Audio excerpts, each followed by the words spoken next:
Me llamo Regina y tengo 25 años. El día que murió mi madre, el mundo no solo se quedó en silencio, sino que se quebró.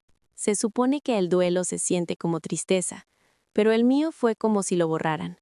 La casa en la que crecí de repente me resultó desconocida, como si las paredes mismas contuvieran la respiración. La gente iba y venía con cacerolas y susurros, ofreciendo condolencias que se disolvían en el ruido de fondo de la pérdida. Pero durante todo aquello, mi padre no lloró, no se sentó a mi lado, ni siquiera parecía destrozado. En cambio, se convirtió en algo más frío, algo distante, como un hombre que ya había superado una tragedia que no había terminado. Cuando el funeral terminó y se fue el último invitado, me quedé solo en la sala, aferrado al suéter de mi madre, aún con su aroma, todavía lo suficientemente ingenuo como para creer que al menos tenía un hogar. Esa ilusión duró menos de 24 horas. A la mañana siguiente, mi padre me llamó a su estudio con un tono tan formal que me encogió el estómago. No me pidió que me sentara, no suavizó la voz. Simplemente se quedó mirando una pila de papeles en su escritorio como si importaran más que yo.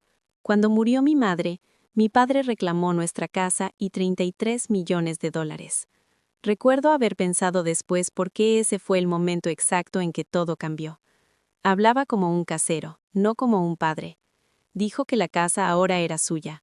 Dijo que los bienes eran su responsabilidad. Dijo palabras como propiedad y control mientras yo luchaba por comprender cómo una familia podía convertirse de repente en una transacción. Entonces llegó la frase que todavía resuena en mis oídos como un disparo. Encuentra otro lugar para morir. Tu madre ya no está aquí para protegerte. No había ira en su voz, ningún arrebato dramático, solo una certeza brutal. Al principio, la crueldad no se registró del todo.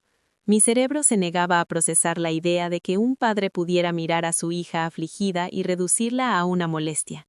Esperé a que se retractara, a que se abriera paso un destello de humanidad, pero no llegó nada. En cambio, deslizó una carpeta sobre el escritorio como un aviso final. Dentro había extractos bancarios, documentos de propiedad, números demasiado grandes y fríos para significar algo en ese momento. $33 millones. Nuestra casa, toda una vida de trabajo y sacrificio de mi madre condensada en cifras sobre papel. Sentí que estaba viendo a alguien robarle la memoria en tiempo real. Intenté hablar. Intenté recordarle que este también era mi hogar, que mi madre nunca lo hubiera querido. Pero el dolor había vaciado mi voz. Descartó cada palabra con un gesto de su mano. En sus ojos ya no era de la familia. Era un cabo suelto. Esa tarde empaqué mi vida en 2 maletas mientras la casa resonaba con el silencio. Cada objeto se sentía como una traición. La escalera donde mi madre solía esperarme después de la escuela. La cocina donde nos reíamos con panqueques quemados. El dormitorio donde me consoló a través de desamores que ahora parecían risiblemente pequeños. Salir fue como perderla de nuevo. Salí, sin saber dónde dormiría, sin saber cómo una vida de pertenencia podría ser revocada, tan fácilmente. Mis amigos me ofrecieron sofás, compasivos pero temporales, noches que se confundían, llenas de incredulidad y humillación. Repasé sus palabras sin parar, buscando una explicación que las hiciera menos dolorosas, pero la crueldad no viene con la lógica. Días después, recibí una llamada que lo fracturaría todo de nuevo. El abogado de mi madre pidió verme. Casi no fui. Para entonces creía que no me quedaba nada. Nada que mi padre no hubiera reclamado ya. Pero la curiosidad, o tal vez la desesperación, me empujó a cruzar la puerta de esa silenciosa oficina. El abogado me observó con una expresión que no pude descifrar, algo entre la lástima y la incredulidad. Luego rió suavemente, no con burla, sino con genuino asombro, y me hizo una pregunta que me dio un vuelco el corazón. ¿Leíste siquiera el testamento? La habitación pareció inclinarse. Mi padre nunca había mencionado un testamento. Nunca sugirió que hubiera nada que leer. Nunca insinuó que los últimos deseos de mi madre pudieran contradecir sus repentinas declaraciones de propiedad. Sentí una extraña mezcla de temor y esperanza creciendo en mi interior. El abogado me giró el documento, con el dedo sobre un párrafo que pronto redefiniría todo. Creí saber de mi familia, de mi padre y de la mujer que acababa de perder.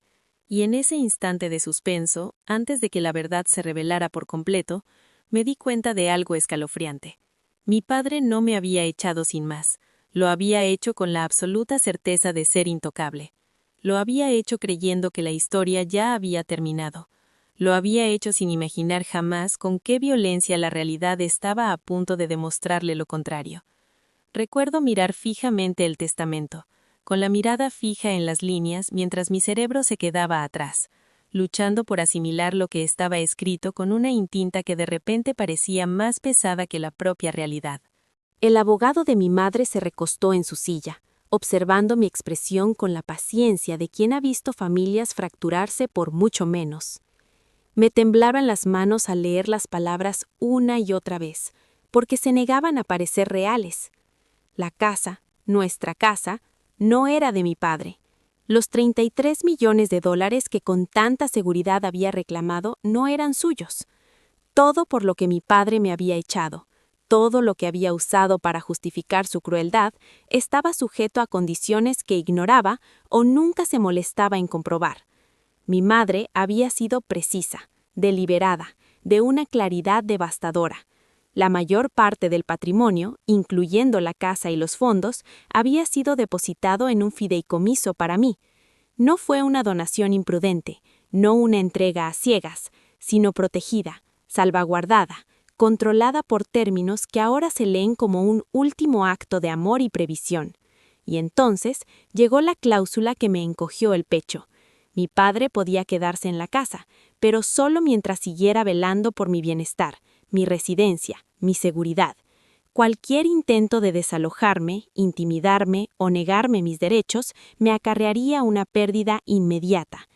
La redacción era directa, pero sus implicaciones explosivas. Mi madre había anticipado algo, o quizás simplemente lo había comprendido mejor que yo. La voz del abogado atravesó mi conmoción con una seriedad serena. Legalmente hablando, dijo, las acciones de tu padre tienen consecuencias. ¿Consecuencias? ¿Qué palabra tan simple para algo tan catastrófico? Sentí una oleada vertiginosa de emociones, reivindicación, dolor, ira y una tristeza dolorosa porque mi madre no estaba allí para presenciar la cruel poesía de su propia sabiduría. Los días siguientes transcurrieron con una intensidad surrealista. Se archivaron documentos, se redactaron notificaciones. Mi padre, el hombre que me había descartado por desechable, se enfrentó de repente a una realidad que jamás imaginó. No estaba presente cuando recibió la llamada, pero nunca olvidaré la descripción que me transmitieron más tarde. Se puso pálido, completamente pálido. El mismo hombre que había ostentado autoridad absoluta, que había hablado con una seguridad tan brutal, ahora se encontraba forcejeando bajo el peso de un documento que nunca se había molestado en respetar, porque el testamento decía lo que más temía. Él no era el dueño de la vida que intentaba controlar. Regresé a la casa no como una hija desesperada, sino como su legítima beneficiaria, aunque la palabra legítima me resultaba extraña. Se supone que la victoria debe sentirse triunfante. La mía se sentía vacía.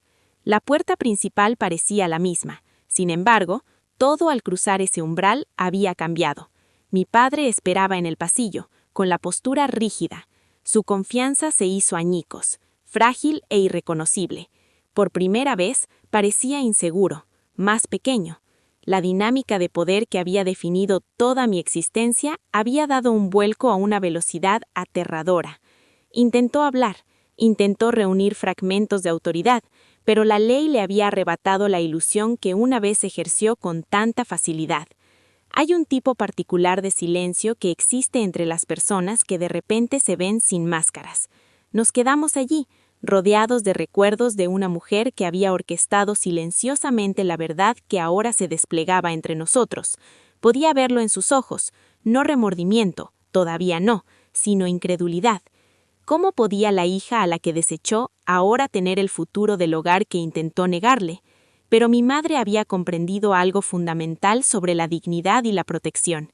Había escrito no solo un testamento, sino una salvaguardia contra la crueldad. Los procedimientos legales fueron rápidos y despiadados. Las violaciones se documentaron, se hicieron en cumplir las condiciones. Los intentos de mi padre por recuperar el control se derrumbaron bajo el escrutinio. Todo lo que había asumido, todo lo que había declarado con tanta certeza, se disolvió en un hecho legal. Ver cómo se desarrollaba fue surrealista. Esto no era venganza alimentada por la rabia, ni una confrontación dramática. Era algo más frío, algo mucho más definitivo, la responsabilidad.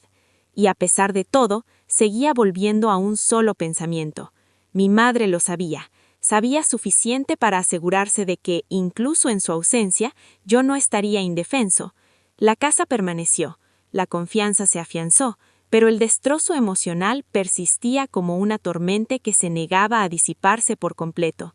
Mi padre finalmente se mudó, su presencia reducida a un eco de lo que una vez pareció inmovible. Nunca tuvimos la reconciliación cinematográfica que la gente espera de historias como esta. La vida real rara vez ofrece finales tan nítidos. En cambio, hubo distancia, reflexión y la lenta y dolorosa comprensión de que los lazos familiares pueden fracturarse sin remedio. Sin embargo, en medio de la amargura, una verdad más profunda se asentó en mi interior.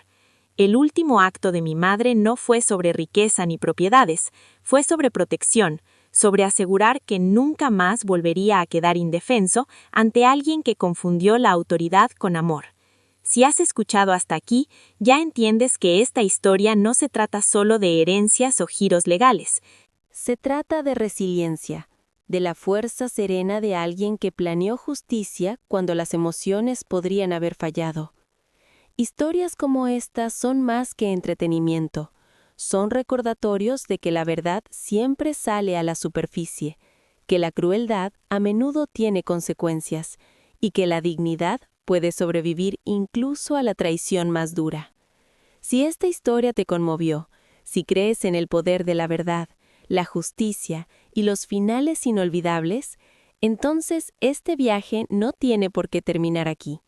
Suscríbete a Revenge Tales para descubrir más historias que te acompañarán mucho después de que la pantalla se apague.